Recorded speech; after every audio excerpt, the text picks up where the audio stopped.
Hello friends, Supratic Trust presents Pyar Ke Panchi or Love Bird series, and I'm here your friend Bikash with the 52nd episode of the story. Friends, in the previous few episodes we saw that Nisha and Pratik went to the doctor as Nisha was still unable to conceive. The doctor conducted various tests on both of them and said that they both did not have any physical problem. The doctor taught them various life skills and asked them to try to conceive through BBT method. After that, Nisha and Pratik decided to go for a vacation in Tokyo, Yokohama and Fuji Mountain. They were staying in a hotel near Shinjuku Station, Tokyo. Today, they are going to the famous Sensoji Temple, also known as Asakusa Kannon Temple. Early in the morning, they took orange Shuo metro line to the Kanda station and then changed to the Ginza subway line for Asakusa. This is a Buddhist temple dedicated to Bodhisattva Kanan, also known as Avalokiteswara or in Japanese, Bosatsu. In Buddhism, Avalokiteswara means the Lord who looks down, also known as Lokeshwara, Lord of the world, or Chenrezig in Tibetan. A Bodhisattva is associated with great compassion, Mahakaruna, and is often linked with Amitabha Buddha. Avalokiteswara has numerous manifestations and is depicted in various forms and styles. In some texts, he is even considered to be the source of all Hindu deities such as Vishnu, Shiva, Saraswati, Brahma, etc. Avalokiteswara is depicted as male in India, as evidenced by the 19th century AD sculpture in Nalanda in Bihar, India, portraying Avalokiteswara holding a lotus. In East Asian Buddhism, Avalokiteswara is most often depicted as a female figure known as Guanyin in Chinese or Kannon in Japanese and Guanyum in Korean, who treats all with equality and kindness. Nisha and Pratik were thrilled when they saw the Sumida river. Before coming here, while studying about this temple, they learnt about the Sumida river in a Japanese legend. According to the story, in 1628 AD, two brothers found a statue of Kanan, the god of mercy, in the Sumida river while fishing. They threw the statue back into the river, but it returned to them again and again. The chief of the village, who worshipped the Buddha, recognized the statue as that of Avalokiteswara Bodhisattva Kanan and installed it in his house. About 17 years later, a Buddhist priest named Shokai came to the area and built a hall or temple for the goddess Kanan. Then he had a dream and hid the idol of this goddess Kanan by constructing a miniature temple which no one had seen to this day. That's why you won't find any picture of this Kanan sculpture.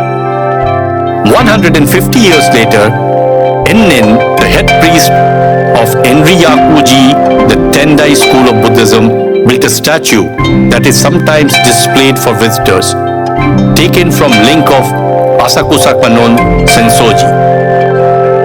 400 years later, the Shogun family from the Kamakura period and later the Tokugawa Shogun family started worshipping at this temple and the temple became popular amongst locals. At the beginning of the 19th century, the Asakusa Kannon Temple became a symbol of the city of Edo or Tokyo, and it is the oldest temple in Tokyo. The link is given in asakusastation.com. Nisha and Pratik enter Sensoji Temple through the Kuminari Mon or Thunder Gate. This beautiful gate is the outer gate of the temple, which is a symbol of Asakusa and the entire city of Tokyo.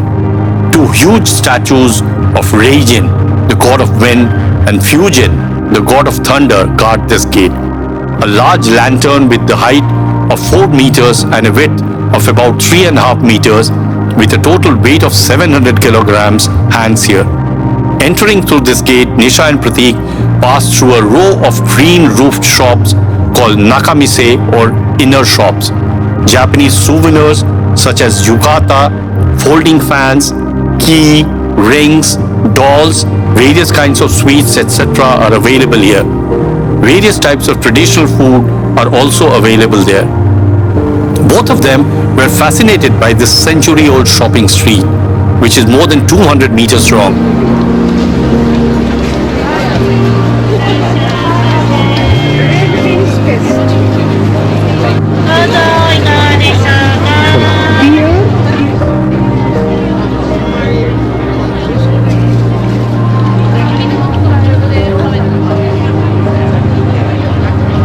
It is through this road that one goes from the outer gate, Kaminarimon, to the second gate of the temple, Hojomon. Inside this Hojomon gate is a treasure house that houses sacred Buddhist scriptures, a traditional Japanese garden, and several historical structures. The temple grounds have a 5-storied pagoda and a huge temple house.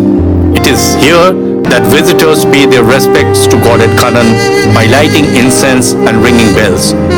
Nisha also lit incense and sought the blessings of the goddess.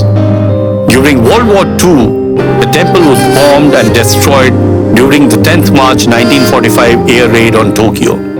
The main hall was rebuilt in 1951 to 58 and is considered a symbol of rebirth and peace by the Japanese people. There is a tree in the courtyard that was hit by a bomb in the air raid, and it regenerated from the bark of the old tree and is a symbol like the temple itself. Kuminarimon Gate was rebuilt in 1960, Hojomon Gate in 1964, and the pagoda in 1973. They were happy to see Japanese tourists wearing kimono and yukata in temple grounds. The place was full of Japanese and foreign tourists.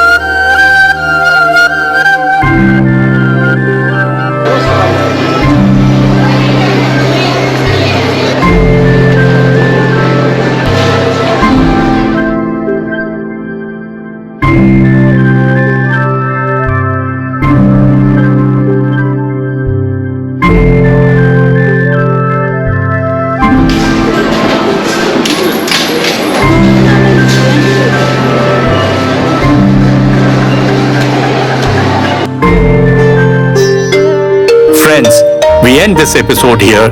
Please stay with us to see where the couple goes next.